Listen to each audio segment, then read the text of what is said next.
Last thing we're going to look at is x-intercepts of polynomial functions.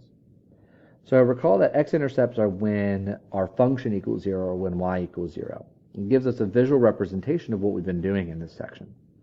So the very first problem that we did, we factored we had x plus 2 and x minus 6, and we found the zeros of negative 2 and 6. This tells us that x is negative 2 or 6 when y equals 0. This gives us two ordered pairs, negative 2 and 6, which we have plotted over here. Because our function's a degree 2, a quadratic, we know it's going to be a parabola of some shape, where it's either a u going up or that u shape going down. Recall from our end behavior in section 3, again, if we have a positive leading coefficient, our parabola goes up. But if we have a negative leading coefficient, then our parabola goes down. And so based on the fact that this polynomial has a positive leading coefficient, meaning all of these values of x are positive, that means that it has to be this graph here. It has to be going up and to the right. Now, again, this information extends to third degree polynomials as well. If I have a leading coefficient, my graph goes down and to the right.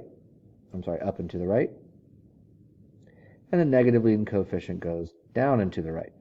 So if we have third degree polynomials, we'll find that same end behavior where the right ends go in the same direction as the sign of the leading coefficient. X-intercepts are also often referred to as roots or zeros, so sometimes you'll see those terms interchanged. So here we want to use the roots and end behavior to graph and match it with the following functions. Well, here we're just going to be focusing on the x-intercepts.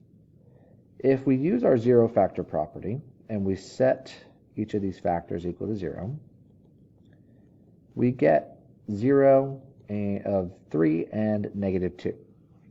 So that means we have x-intercepts of 3, 0 and negative 2, 0.